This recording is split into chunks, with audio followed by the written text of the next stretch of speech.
téléspectateurs, très heureux de vous retrouver pour une nouvelle édition de Terre de Mission, l'émission religieuse de TV Liberté. Au programme aujourd'hui, nous allons discuter de la dernière exhortation apostolique du pape Laudate Deum sur l'écologie avec Stanislas Dellarminat. Puis l'abbé Grégoire Sellier, chapelain de Notre-Dame de Consolation à Paris, va venir nous parler des travaux qu'il prépare sur cette chapelle. Et enfin, nous parlerons avec l'abbé Claude Barthes du livre qu'il vient de publier, Trouvera-t-il encore la foi sur la terre ? C'est une 4e édition de cet ouvrage. J'en profite juste avant de commencer cette émission pour vous rappeler que c'est le dernier dimanche de l'année liturgique aujourd'hui. Pour les fidèles, selon le nouveau rite, c'est le dimanche du Christ Roi. Et donc, avant de commencer, viva Christ Rei, chers amis.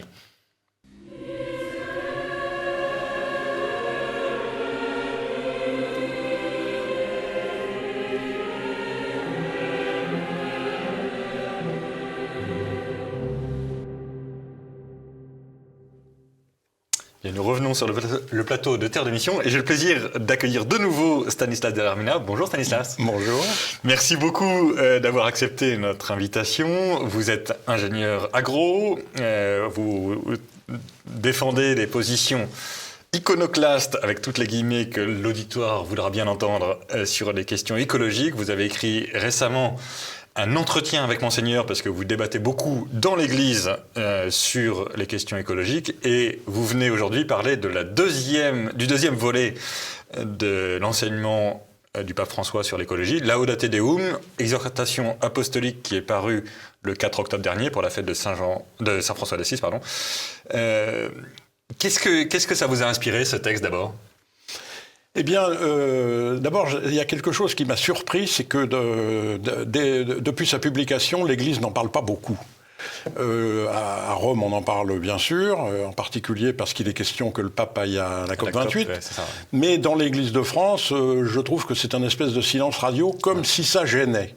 Et donc, je crois que beaucoup de chrétiens en France ne savent pas très bien ce qu'il y a dans ce texte-là. Ouais. Donc, peut-être deux mots de ce qu'est le contenu de cette exhortation apostolique. Bien sûr. D'abord, c'est qu'il y a une introduction assez catastrophiste. Il y a un point de rupture dans lequel on serait arrivé sur la planète. On est dans une situation urgente, on est à un point critique. Et il n'y a plus de débat sur le fait que c'est d'origine anthropique et le fait qu'on est rentré dans une ère catastrophique. Voilà, alors ça c'est le deuxième point, c'est qu'au niveau scientifique, le texte présente la problématique en particulier climatique comme une chose entendue, il n'y a plus de débat. Et puis, il y a des préconisations politiques, puisqu'il y a un appel à ce que la COP28 agisse d'une manière pressante et urgente. D'ailleurs, comme je viens de le dire, le pape envisage d'y aller. Et l'autre contenu, à part cela, il n'y a quasiment rien, sauf peut-être un petit paragraphe supplémentaire par rapport à Laudato Si sur le paradigme technocratique. Ouais. Et ça, c'est vrai qu'il y a certains aspects qui rend l'homme aveugle dans la possession de la technique. Donc ça, c'est pas ce qui me choque le plus. Bon. Alors effectivement, je suis choqué, mais bon, voilà. Alors dites-moi pourquoi vous êtes choqué, parce que qu'est-ce qu'il y a de problématique dans ce texte ? Moi, en fait, j'ai tendance à répondre plus que par des affirmations, par des interrogations. Oui, bien sûr. Parce que je suis un peu étonné du ton. Ceux qui auront eu le temps de lire verront qu'il y a presque un ton de colère, un ton d'exaspération, et ça n'est pas dans le style du pape. Pour moi, il y a un entourage du pape qui est visiblement exaspéré de l'existence même qu'il puisse y avoir des dissidents. En fait, l'impression, pour être tout à fait franc, je vous laisse la parole tout de suite, mais l'impression qu'on a, c'est que cette encyclique est écrite parce qu'il y a des Stanislas Dellarminat qui disent « Vous savez, c'est plus compliqué ». Et il dit « Non, c'est pas du tout compliqué, c'est comme ça ». Oui. Et d'ailleurs, ce qui les choque le plus dans cet entourage du Vatican, c'est qu'il y ait des dissidents, même dans l'Église. Absolument, même dans l'Église, tout à fait. Bon. Et l'autre chose qui m'interroge et qui m'interpelle, c'est qu'on ne retrouve pas du tout un certain souffle qu'il y avait dans Laudato Si, qui avait ses forces et ses faiblesses aussi, mais Laudato Si avait quand même développé le thème de l'écologie intégrale, on ne trouve plus du tout ça, avait développé, avait une ouverture sur l'eschatologie, la fin des temps, et que l'horizon du salut de la planète, c'est pas tellement cela qui est le plus important, c'est le salut de l'homme. Il y avait un appel à la vertu de frugalité, il n'y a plus rien à ce sujet-là. Il y avait... Même la théologie de la création est très faible dans Laudato Deum. Oui. Et puis, il n'y a absolument plus d'appel au dialogue, alors que 2 fois dans le Laudato Si, il y a un appel au dialogue. Et puis, il n'y a plus du tout la moindre allusion au devoir de réserve. Dans Laudato Si, et c'est d'ailleurs dans le Concile, il était écrit que l'Église n'avait pas la prétention de juger des questions scientifiques, ni de se substituer à la politique. Bon, donc, et puis alors d'une certaine manière, où est l'appel du pape qui a l'habitude de dire qu'il faut aller vers les périphéries, et quand on lit bien le pape sur les périphéries, il y a bien entendu les périphéries liées à la pauvreté, mais il y a également les périphéries de la pensée. Donc là, le dissident qui est en fait dans les périphéries de la pensée, quoique là aussi je pourrais faire un aparté et dire qu'il ne faut pas oublier qu'il y a je viens de découvrir ça, il y a 37% des Français qui sont climato-sceptiques, ce qui n'est pas rien. C'est pas rien du tout. Mais alors, il y a 37% de gens dans la périphérie, alors les ridiculiser, je m'interroge, est-ce que c'est vraiment, il y a une forme de procès d'intention qui est fait dans cette exhortation apostolique en disant, ils se moquent d'eux, mais ils ne prennent pas en compte, mais ouvrons le dialogue. Absolument. Et on verra si s'il y a des éléments que nous ne prenons pas en compte. Absolument. Donc, moi j'ai été très frappé quand même du ton très péremptoire. Là, je lisais au numéro 11, on ne peut plus douter de l'origine humaine anthropique entre guillemets du changement climatique. On ne peut plus douter. On peut quand même sérieusement penser qu'il y a d'autres causes. Et ça ne veut pas dire du tout que l'homme n'est pour rien, c'est pas le sujet. Il n'empêche qu'on peut quand même sérieusement douter que tout le réchauffement climatique soit intégralement dû à l'homme. Oui. Bon, donc ne m'interrogez pas trop là-dessus, parce que je serai dithyrambique sur les questions scientifiques pour montrer qu'il y a objet à un vrai débat contradictoire. Bien sûr. Et j'en ai pratiqué des débats contradictoires sur la question scientifique, donc je n'en ai pas peur. Mais donc, cette exhortation apostolique m'interpelle, je m'interroge beaucoup et je finis par être gêné parce que je suis fondamentalement fidèle à l'Église. Je fais mienne complètement la parole qui a été développée par le fondateur des Petits Frères de l'Évangile qui dit on peut critiquer l'Église à condition de l'aimer. Ouais, et j'aime ma mère, même si c'est la Sainte Mère l'Église. Et même si ma mère est bourrée de défauts, je l'aime et je ne peux la critiquer que si je l'aime. Et l'auteur de cette citation ajoute, à condition également de ne pas se tenir à côté d'elle comme impur. Je ne suis pas impur, je ne suis pas puriste non plus, mais je pense qu'il faut beaucoup d'humilité pour oser critiquer un texte, et je ne vais pas critiquer le pape. Et le deuxième thème, c'est je peux me permettre, là où je suis, compte tenu de ma compétence et de ma situation, critiquer un texte, mais je ne critiquerai jamais le pape. Le pape a certainement des raisons de baiser la main de l'ennemi qui, pour moi, aujourd'hui, l'ennemi numéro 1, c'est le consensus. Paul ou Jean-Paul II ou Benoît XVI, je ne sais plus, parlait du consensus du mal. Il y a dans l'ONU une forme de consensus du mal. Jean-Paul II allait voir tous les grands dictateurs et finalement il les ébranlait et on ne savait jamais ce qu'il leur disait les yeux dans les yeux. Que va dire le pape à la COP28? J'ai un peu peur, au niveau scientifique, d'entendre des choses qui ne soient pas fondées, mais qu'est-ce qu'il va leur dire les yeux dans les yeux? Il a peut-être une stratégie que je veux respecter. Et ce n'est pas simple. D'ailleurs, il y a dans Laudato Deum des remarques qui ne sont pas du tout fausses par ailleurs. Quand il parle en particulier, cela exclut l'idée que l'être humain serait un étranger, un facteur externe capable simplement de nuire à l'environnement. Évidemment que c'est est très hostile à l'écologisme radical qui voudrait voir l'homme comme un parasite de la création. Le pape rappelle que l'environnement, c'est l'environnement de l'homme et que d'une certaine façon, l'homme est le sommet de la création aussi. Non, mais tout à fait. Vous mettez en valeur des points que je n'avais pas forcément vus tellement j'étais interrogatif sur cette exhortation apostolique au niveau scientifique. Mais une fois encore, je peux me permettre de critiquer le texte. Je ne me lancerai pas sur le terrain de critiquer le pape. Je crois que c'est dans le concile qu'il est bien dit que les laïcs ont le devoir de manifester leurs sentiments auprès de leur pasteur.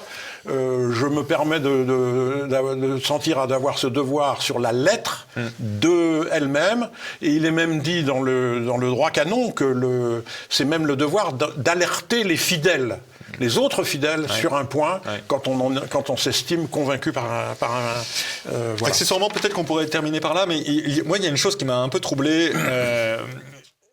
Une partie de l'écologisme est clairement au service de l'oligarchie pour, j'allais dire, aggraver encore l'exploitation de la planète au détriment des plus pauvres.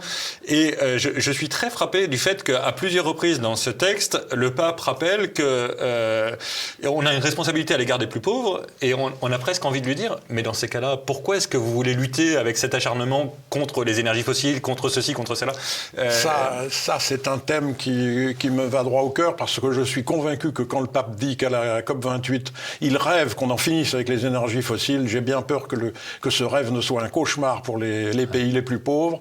Il ne faut pas oublier qu'ils consomment 10 fois moins d'électricité que nous. Bien sûr. Or, l'énergie est indispensable au développement. Il ne peut pas y avoir de développement des pays pauvres sans énergie abondante et bon marché. Et les priver de l'énergie fossile, non seulement c'est contre-productif au niveau de la planète, j'en suis profondément convaincu, mais en plus c'est complètement injuste. En fait. Injuste. La justice climatique, c'est vraiment l'injustice climatique par excellence, celle-là. Merci beaucoup, cher Stanislas Delarmina. Donc, on parlait de Laudate Deum. Je rappelle que vous êtes l'auteur de plusieurs ouvrages sur le débat écologique dans l'Église, notamment le dernier Entretien avec Monseigneur. L'idée est vraiment de débattre de ce qui est débattable. Il y a une morale, et puis il y a un débat scientifique qui, hélas, n'est pas mené. Merci, Stanislas. Merci, Guy.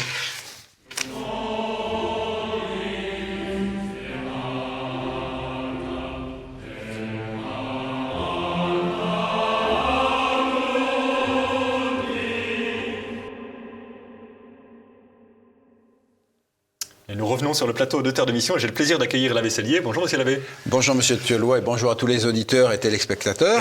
Merci beaucoup d'avoir accepté notre invitation. Vous êtes le chapelain de Notre-Dame de la Consolation à Paris. Et Notre-Dame de la Consolation, on va parler de sa restauration, c'est pour ça que vous êtes là. Mais je voudrais d'abord qu'on parle d'où ça vient. Pourquoi est-ce que Notre-Dame de la Consolation a été construite ?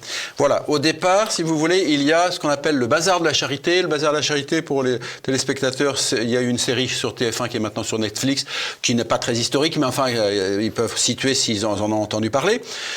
Donc c'était une grande œuvre de charité qui durait 1 mois et dans lequel des œuvres s'occupant des pauvres, s'occupant des ouvriers, louaient un stand pendant 1 semaine, 15 jours, peut-être tout le mois, pour vendre des objets, soit qu'on leur avait donnés, soit qu'ils avaient fabriqués, pour récupérer des fonds et les attribuer à leurs activités d'aide aux pauvres.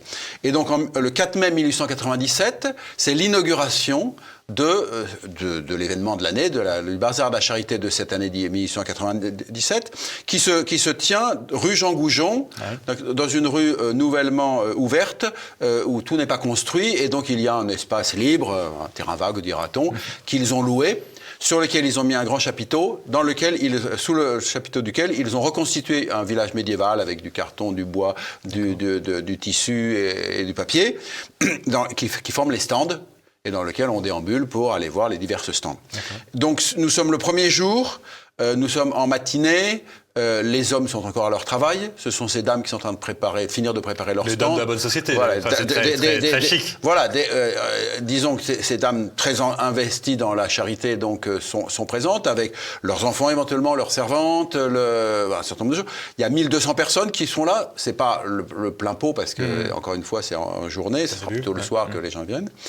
Le nonce vient de bénir. C'est vraiment le tout début. Hein. Le nonce vient de bénir la manifestation. Il est parti. Et il y a une attraction qui vient juste d'être lancée par les Frères Lumière qui s'appelle le cinématographe. Et il y a une première séance qui est lancée. À l'époque, le projecteur n'est pas électrique, mais il est à l'éther. Une fausse manœuvre. L'éther s'enflamme, n'est-ce pas? Le feu se propage très rapidement. Beaucoup de gens sont bloqués, les fumées, etc. C'est la panique. Beaucoup de gens arriveront à sortir, heureusement, même blessés, même brûlés. Mais en un quart d'heure, les pompiers qui viennent de la porte de Champéret, où ils sont toujours établis, viennent très vite en voiture à cheval, en moins d'un quart d'heure. Mais pendant ce quart d'heure, 125 personnes sont mortes. Oh. Donc très brutalement, massivement, de façon assez horrible hein, de ce qu'on sait, par les brûlures, par les fumées, etc. Et beaucoup de personnes de la haute société sont impliquées, dont la plus connue est la duchesse d'Alençon, qui est donc la sœur de Sissi, la femme de l'empereur d'Autriche. Grand choc dans l'opinion, d'autant que c'est juste à côté du journal La Croix qui pourra prendre les clichés, donc ça sera très médiatisé. Et donc, grand choc dans l'opinion publique. Le gouvernement décide un deuil national. Il assiste encore constitué à la cérémonie des obsèques à Notre-Dame.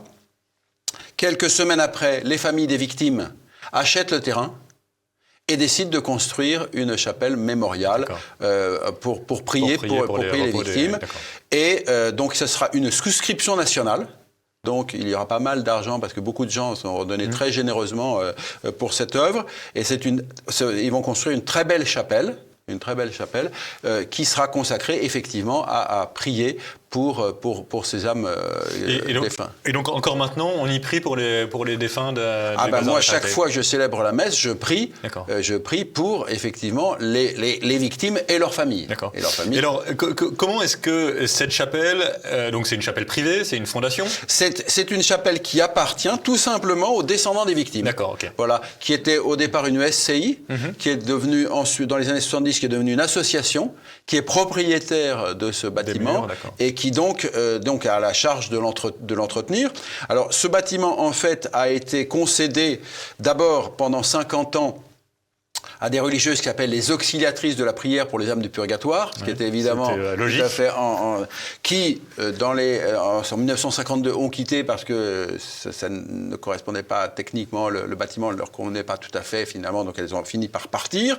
Elles ont été remplacées par des missionnaires italiens qui s'occupent de l'immigration italienne et qui sont restés pendant 60 ans. Mais qui, sur la fin, n'avaient plus les disponibilités financières, etc., pour l'entretien du bâtiment.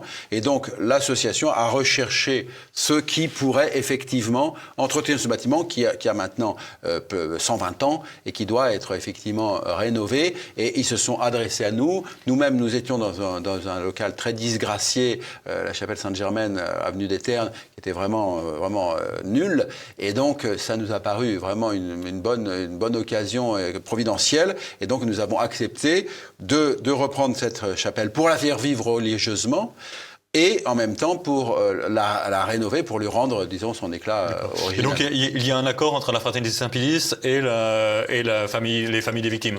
Nous avons un bail, ce qu'on appelle un bail amphithéotique d'une durée de 50 ans. D'accord. Voilà. D'accord. Et pendant lequel nous devons effectivement faire vivre le bâtiment vivre et rénover. Voilà, c'est ça. Et donc, alors, on va parler maintenant de rénovation, puisque c'est quand même pour ça que vous êtes venu. Alors, si je puis juste vous interrompre, quand même, c'est une très belle réalisation. Oui, absolument.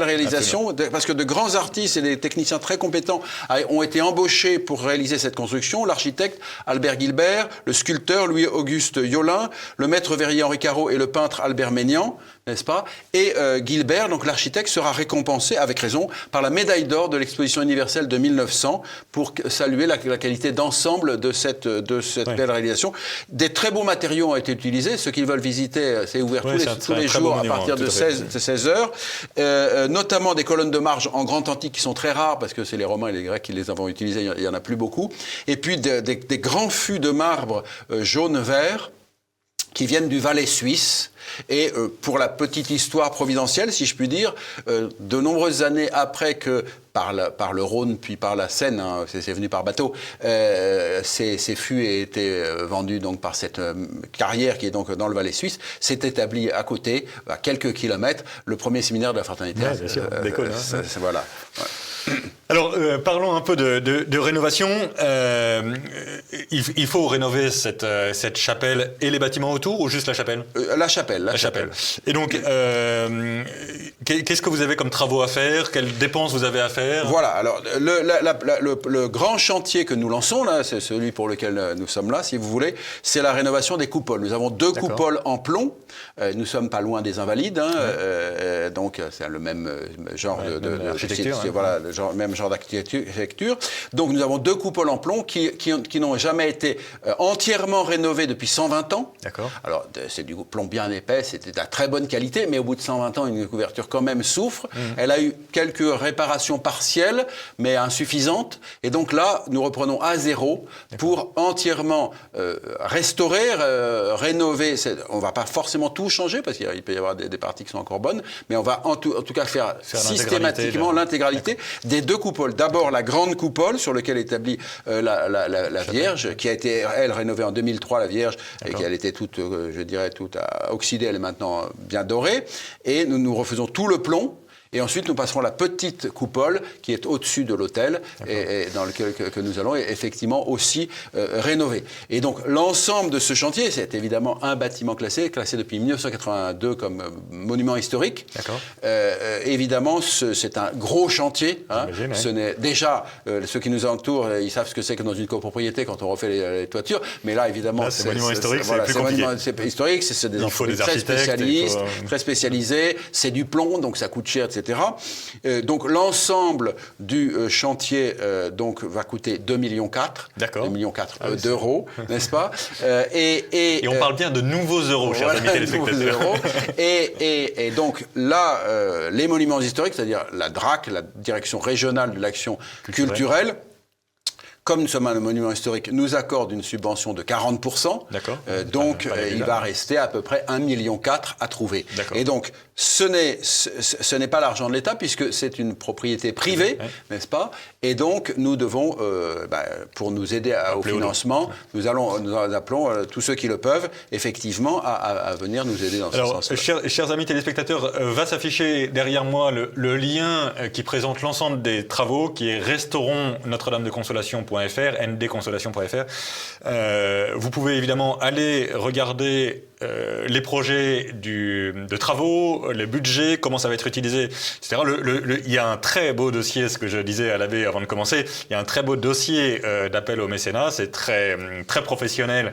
Et l'histoire est très émouvante. Voilà, ça mérite vraiment que ce soit très généralement soutenu. Donc, faites bon accueil évidemment à cet appel. Sur ce site, je précise, sur ce site, vous avez un lien pour aller sur la Fondation du patrimoine. Tout le monde connaît la Fondation du patrimoine, sur laquelle nous avons un compte dans lequel effectivement ils pourront donner et bien entendu avoir le reçu fiscal, que ce soit pour les impôts sur le revenu, impôts sur les sociétés, IFI, ils auront donc la totale sans problème. Merci beaucoup, cher monsieur l'abbé. Donc, chers amis téléspectateurs, faites bon accueil, évidemment, pour prier pour les âmes de ces malheureuses victimes du bazar de la charité. Moi, je ne peux pas m'empêcher, quand j'en parle de ça, d'entendre Léon Blois qui disait « le bazar de la charité », on ne parle pas de bazar de la charité. mais il n'empêche que c'est quand même très émouvant. C'est des gens qui sont morts parce qu'ils venaient se dédier aux plus pauvres. C'est la moindre des choses, quand même, que 120 ans après, on prie pour leur âme. Voilà. Merci, monsieur l'abbé. Voilà, bonne journée aux téléspectateurs.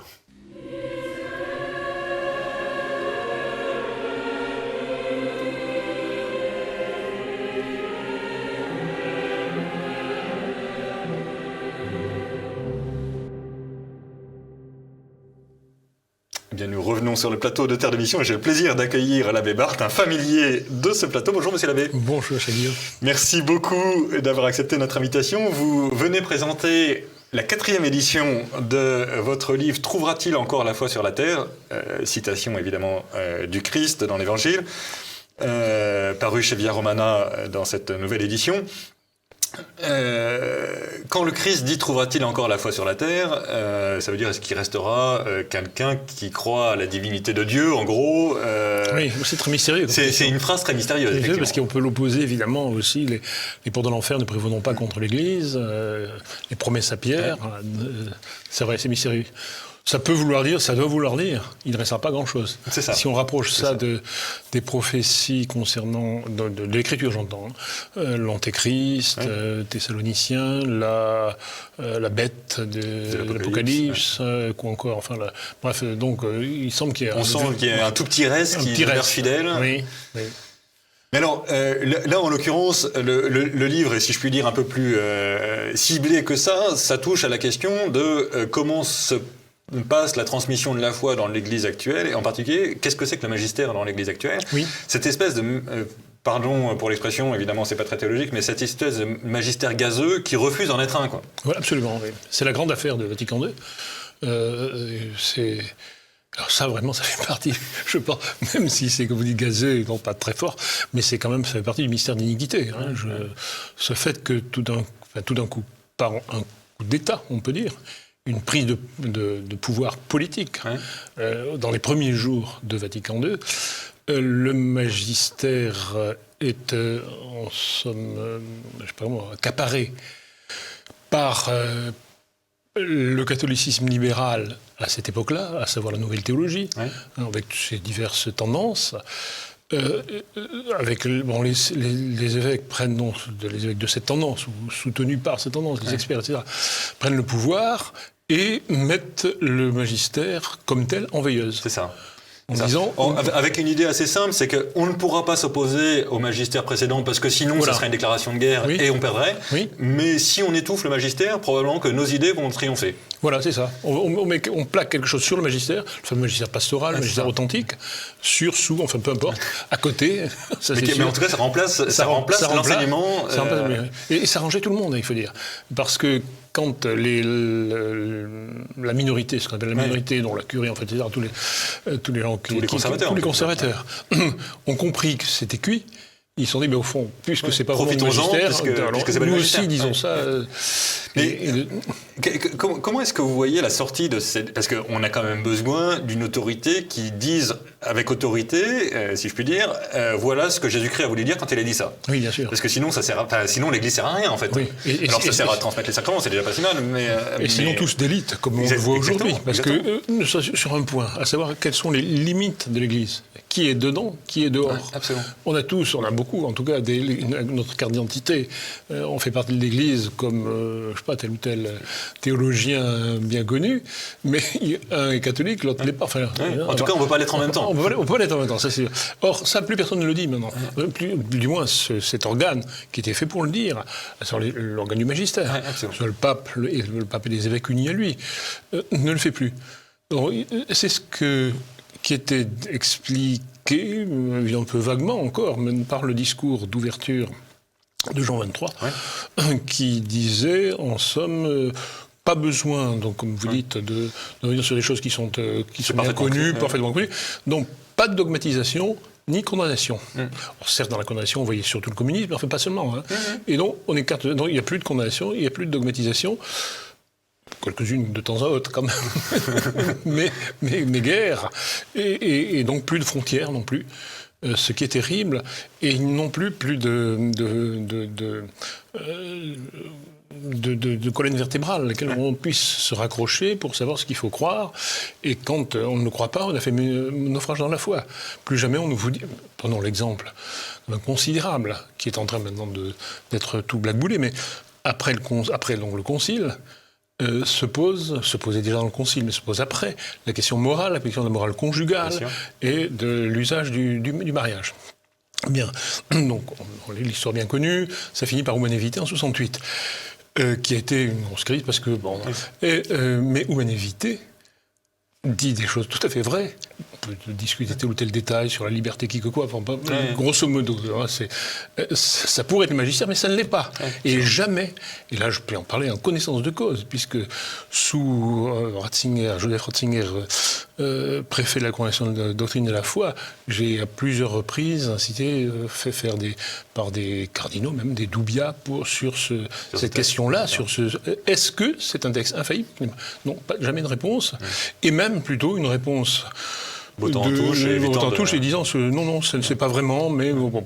C'est du magistère solennel, mais pas. Voilà. Alors donc magistère, c'est ça, dans du pastoral. C'est du pastoral haut de gamme. Haut de gamme, oui, qui a donné toute une suite intéressante, absolument. Mais qui est désormais renversée par un autre pastoral, qui est bas de gamme si on veut, mais qui a la même autorité d'une certaine façon. Tout à fait. Et alors, moi j'ai une question, c'est comment on en sort? On remonte sur le cheval. Première chose, mais il faut que ce soit l'autorité qui remonte sur le cheval, c'est pas nous qui pourrons le faire à sa place. Oui, c'est absolument les hommes qui doivent disposer de l'autorité, à savoir le pape, l'Église, c'est cela. Hein.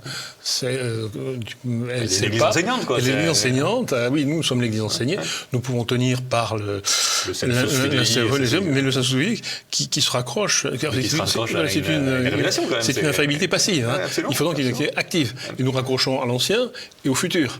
Mais on est, pour l'instant, on est dans, bref, dans le bac. Et donc, en effet, il faut que les organes du magistère, que les hommes qui sont chargés de cela, qui ont vocation à cela, sortent de cette espèce d'état de démission. D'apathie, oui, je dirais de démission. Parce que je pense que c'est ça, finalement, Vatican II. Ils auraient dû, ils n'ont pas fait. Ils auraient fait le contraire. Mais ils ont juste démissionné. Enfin, nous ne sortons pas de là. Depuis lors, nous n'arrêtons pas de dire il faut en quelque sorte qu'ils reviennent sur ce qu'ils ont dit, voire même qu'ils se condamnent, en quelque sorte. Ce qui est évidemment pas si facile que ça. Mais il peut y avoir des étapes.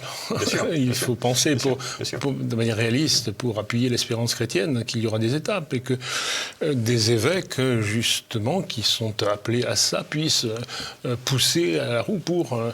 Ça s'est toujours passé comme ça. Quand un pape a été défaillant, c'est des évêques qui l'ont condamné, qui l'ont écarté ou qui l'ont au contraire poussé à faire ce qu'il devait faire. C'est dans l'ordre des choses de l'Église. Et ça arrivera nécessairement.